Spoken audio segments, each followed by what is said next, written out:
सूरह अल-कहफ। इस हफ्ते भी सब कुछ ठीक रहेगा या नहीं? ये इल्म इन्हें कैसे मिल रहा यार है? दिल में सुकून नहीं रहता।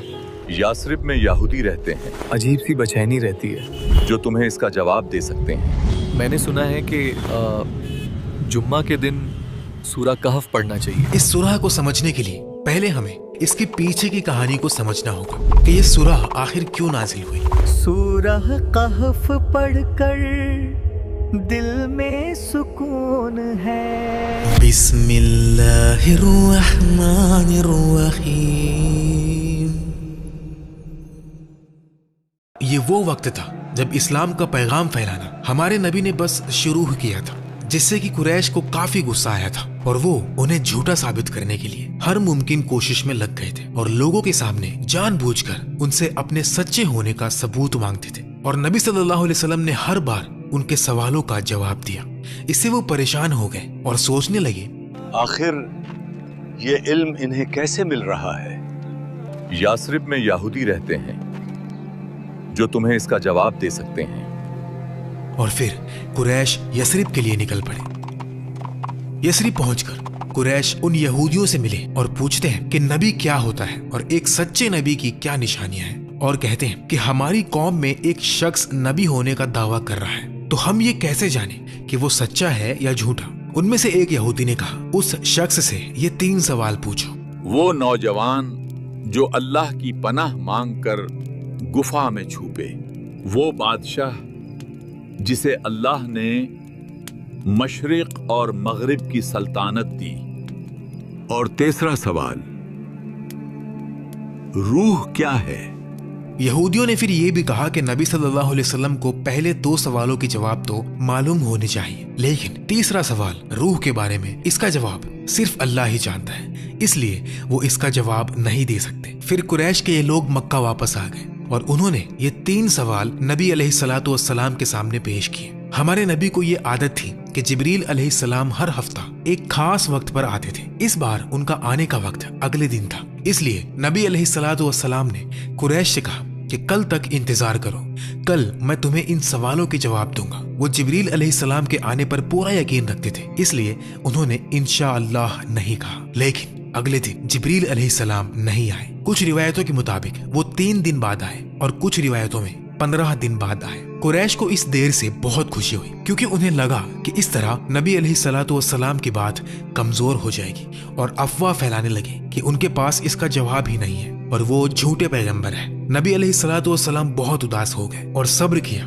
उन्हें यकीन था कि अल्लाह जल्द ही कोई आयत नाजिल करेंगे। और फिर 15 दिन के इंतजार के बाद जिब्रील अलैहिस्सलाम सूरह कहफ लेकर नाजिल हुए। अल्हम्दुलिल्लाहिल्लज़ी अंज़ल अला अब्दिहिल किताब व लम यजअल लहू इवजा। इस सूरह में उन 3 सवालों के जवाब के साथ और भी बहुत से राज और फजीलत अल्लाह ने बताई और एक अहम पैगाम अल्लाह ने दिया। और किसी काम की निस्बत न कहना कि मैं इसे कल कर दूंगा, मगर इंशाअल्लाह कहकर, यानी अगर अल्लाह चाहे तो कर दूंगा। ये एक बहुत बड़ा सबक अल्लाह ने हमें सिखाया है। तो ये तो हुई सूरह अल-कहफ के पीछे की कहानी। अब सूरह अल-कहफ को थोड़ा सा समझ लेते हैं। सूरह अल-कहफ में कुछ बहुत दिलचस्प बातें हैं। कुछ कुरानी उलमा के मुताबिक अगर पूरे कुरान के लफ्जों को गिना जाए तो जो लफ्ज बिल्कुल दरमियान में आता है वो सूरह अल-कहफ में मिलता है, और वो लफ्ज है वलयतलत्तफ, जो लतीफ इस्म से बना है। लतीफ होने के कई मतलब है, जैसे बहुत नाजुक और धीरे से काम करना। ये भी बहुत अहम बात है कि चूंकि ये लफ्ज पूरे कुरान का बिल्कुल दरमियानी लफ्ज है, इसलिए सूरह अल-कहफ भी बिल्कुल उसी तरह शुरू होती है जिस तरह पूरा कुरान शुरू होता है। जैसे सूरह अल-फातिहा अल्हम्दुलिल्लाह से शुरू होती है, बिल्कुल इसी तरह सूरह अल-कहफ की पहली आयत भी अल्हम्दुलिल्लाह से शुरू होती है। अल्हम्दुलिल्लाहिल्लज़ी अंज़ला अला अब्दिहिल किताब। सूरह अल-कहफ की पहली आयत में अल्लाह ताला फरमाते हैं कि ये किताब कुरान अला अब्दिही, अपने बंदे पर उतारी गई। बहुत से लोग अब्द को गुलाम या स्लेव ट्रांसलेट करते हैं, लेकिन यहाँ असल मतलब गुलाम नहीं बल्कि बंदा या इबादत करने वाला है। किसी इंसान के लिए सबसे बड़ी तारीफ ये है कि वो अल्लाह का बंदा, अल्लाह का वर्शिपर हो। ये वो सबसे बुलंद मकाम है जो कोई इंसान हासिल कर सकता है। कोई इंसान तब तक इज्जत और बुलंदी नहीं पाता जब तक वो अल्लाह के सामने पूरी तरह झुक न जाए और खुद को नीचा ना समझे। और जो शख्स अल्लाह के सामने तवाज़ो की सबसे बुलंद मंजिल तक पहुंच गया वो हमारे नबी सल्लल्लाहु अलैहि वसल्लम है। जब अल्लाह ताला फरमाते हैं मेरा बंदा, तो ये किसी मखलूक के लिए अल्लाह की तरफ से सबसे बड़ी तारीफ और सबसे ऊंचा लफ्ज है। इस तरह नबी अलैहिस्सलातु वस्सलाम को मेरा बंदा कहकर अल्लाह ये बयान कर रहे हैं, ये मेरा वो बंदा है जिसने मेरा हक अदा किया जिस तरह किसी और ने मेरा हक अदा नहीं किया। वलम यजअल लहू इवजा, ये बयान साबित करता है कि कुरान और नबी अलैहिस्सलातु वस्सलाम की रिसालत एक दूसरे से जुड़े हुए हैं, क्योंकि अल्लाह ने फरमाया कि ये वो किताब है जो अपने बंदे पर उतारी गई, जैसे आयत नंबर 2 में साबित होता है। क़य्यिमन लियुनज़िर बअसन शदीदा, क़य्यिमन का मतलब दोनों चीजें हैं। ये किताब खुद सीधी है और ये दूसरों को भी सीधा करती है। ये बात बहुत काबिले गौर है कि इन दोनों आयतों में अल्लाह ताला ने टेढ़ापन को नाफी फरमाया और सीधेपन को साबित किया, यानी वलम यजअल लहू इवजा, और इसमें कोई टेढ़ापन नहीं रखा। और फिर क़य्यिमन सीधा और सीधा करने वाला। तो आयत 3 में इस इनाम की हकीकत को और वाज़ेह किया गया है। मा किसी ना फी ही अबदा, यानी एक ऐसी जगह जहां इनाम मिलने वाले लोग हमेशा के लिए रहेंगे। ये बिल्कुल जन्नत है। इन आयतों में बहुत अहम बात यह है कि अल्लाह ताला ने बहुत मुख्तसर अंदाज में इस्लाम के 3 बुनियादी उसूल जमा कर दिए हैं, तौहीद, रिसालत और आखिरा। तौहीद का हिस्सा अल्लाह ताला खुद की तारीफ फरमाते हैं। रिसालत का हिस्सा उन्होंने नबी अलैहिस्सलातु वस्सलाम पर किताब उतारी। आखिरत का हिस्सा जो इसे कबूल नहीं करेंगे उन्हें सजा दी जाएगी और जो कबूल करेंगे उन्हें इनाम दिया जाएगा। अल्लाह ताला ने कुरान को अपने और अपने नबी के लिए, रिसालत के लिए और क़यामत के लिए सबसे बड़ा मियार करार दिया है। सब कुछ कुरान से जुड़ा हुआ है, इसलिए कुरान ही हमारे दीन की सबसे बड़ी दलील है। जब कोई पूछे कि इस्लाम की दलील क्या है या नबूवत की दलील क्या है, तो हमारा जवाब ये होना चाहिए कुरान।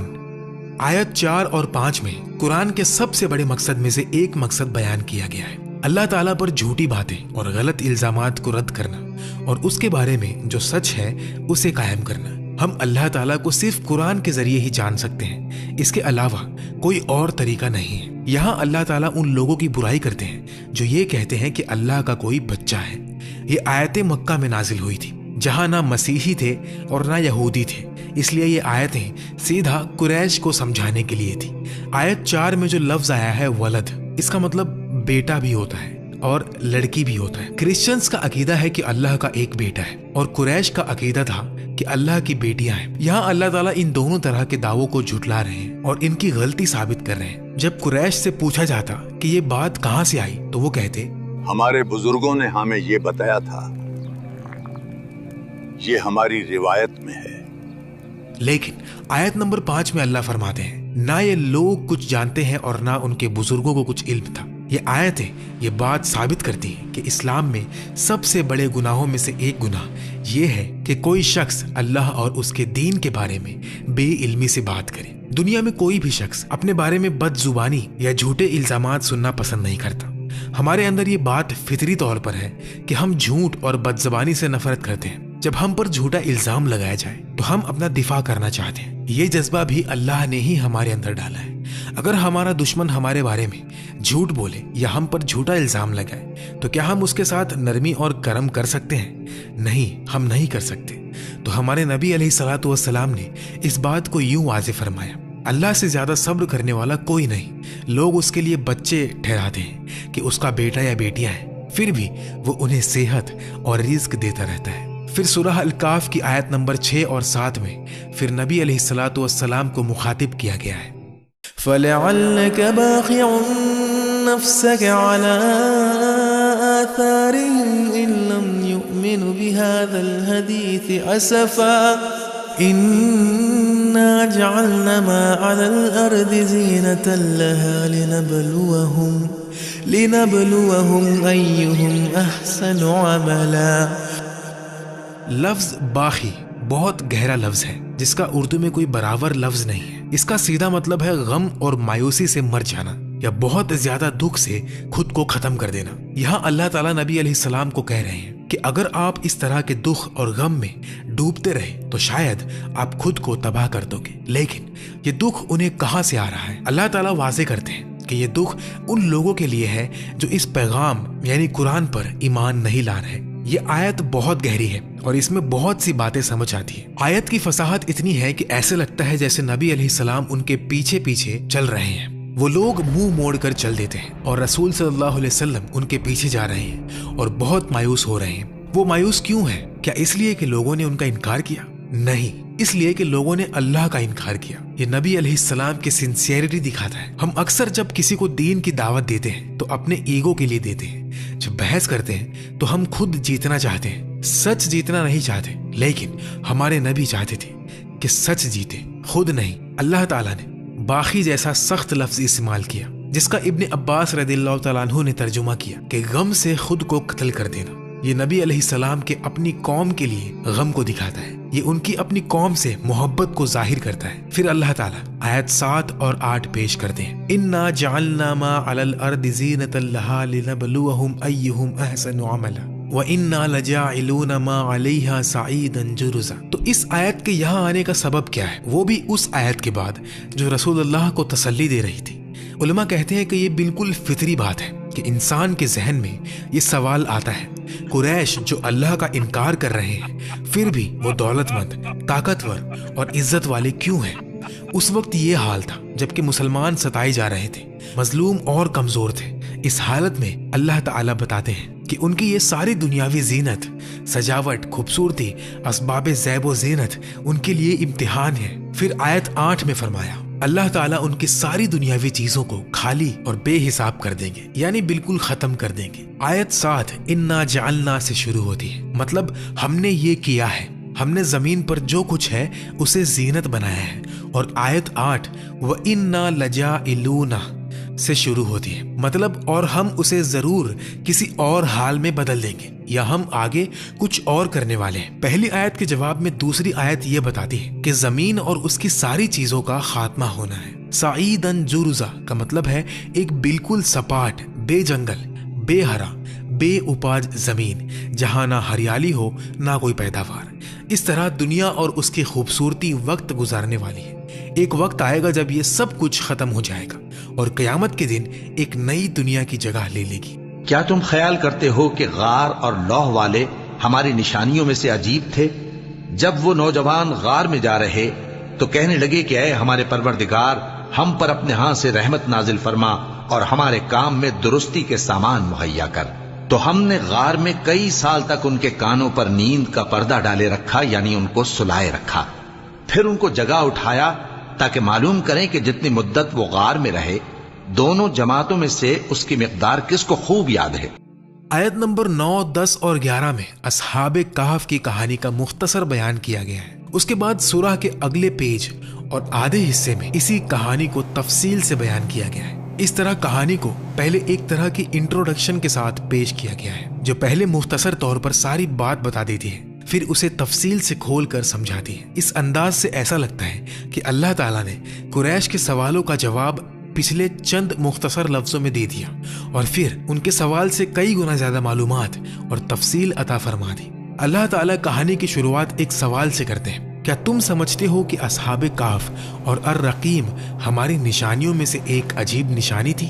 یہاں اللہ تعالیٰ قریش سے سوال کر رہے ہیں کہ تم نبی علیہ السلام سے اصحاب کہف کے بارے میں سوال کر رہے ہو جیسے کہ یہ اللہ کی سب سے بڑی اور عجیب نشانی ہو۔ حقیقت تو یہ ہے کہ اصحاب کہف کی کہانی ایک چھوٹی سی بات ہے اور اس سے بہت بڑی اور عظیم نشانیاں ہیں جن کے بارے میں تمہیں سوال کرنا چاہیے تھا۔